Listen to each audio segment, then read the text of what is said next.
سوال ہے کیا 3 وتر میں 2 رکعتوں کے بعد رفع الیدین کرنا جائز ہے؟ قرآن و حدیث کی روشنی میں واضح کریں۔ 3 وتر پڑھنے کے 2 طریقے احادیث سے معلوم ہوتے ہیں۔ 3 وتر، ایک تو یہ طریقہ ہے کہ 2 رکعت پڑھ کے آپ سلام پھیر دیں اور پھر 1 رکعت وتر پڑھیں۔ 2 رکعت کے بعد سلام پھیر دیں اور پھر 1 رکعت پڑھیں۔ ایک طریقہ یہ ہے۔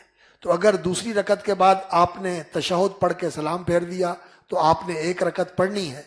تو اس کے اندر سوال یہ تھا کیا 3 وتر میں 2 رکعتوں کے بعد رفع الیدین کرنا جائز ہے؟ قرآن و حدیث کی روشنی میں واضح کریں۔ تو میں نے عرض کیا کہ وتر کے 2 طریقے ہیں 3 وتر پڑھنے کے۔ 2 رکعت پڑھ کے سلام پھیر دیں، پھر 1 رکعت پڑھیں اور جیسے پوری رکعت پڑھی جاتی ہے، اور پھر اس کے بعد آپ تشہد پڑھ کے سلام پھیر دیں۔ اور دوسرا طریقہ یہ ہے کہ آپ 3 رکعت اکٹھی ادا کر لیں۔ اور 3 رکعت آپ کیسے اکٹھی کریں گے ادا؟ کیا اس طرح جس طرح مغرب کی نماز پڑھتے ہیں کہ 2 رکعت پڑھ کے تشہد کیا پھر اٹھ کے کھڑے ہو گئے، جیسے تشہد سے کھڑے ہو کر آپ رفع الیدین کرتے ہیں؟ نہیں، ایسے نہیں۔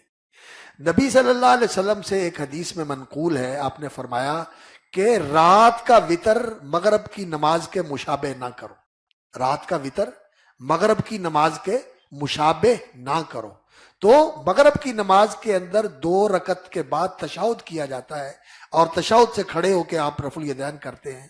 تو اگر رات کا وتر بھی آپ نے ایسے ہی پڑھا تو پھر تو اس حدیث کی مخالفت ہوگی۔ اس لیے 2 رکعت کے بعد تشہد نہیں بیٹھنا چاہیے، بلکہ کیا کرنا چاہیے؟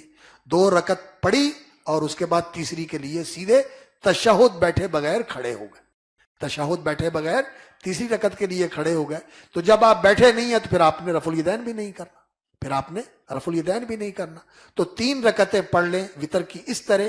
5 بھی اسی طرح پڑھی ہیں نبی صلی اللہ علیہ وسلم نے۔ تیسری کے بعد بھی نہیں بیٹھے، چوتھی کے بعد بھی نہیں بیٹھے، 5ویں کے بعد بیٹھے ہیں۔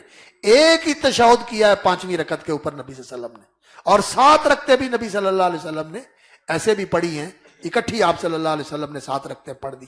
اور اس طرح بھی ثابت ہے کہ 6 کے بعد تشہد کر لیا اور پھر 7ویں رکعت اٹھ کے نبی صلی اللہ علیہ وسلم نے پڑھ لی۔ تو بہرحال 3 رکعت وتر جو پڑھنے کا طریقہ ہے، جو سنت طریقہ ہے، اس کے مطابق پڑھنا چاہیے۔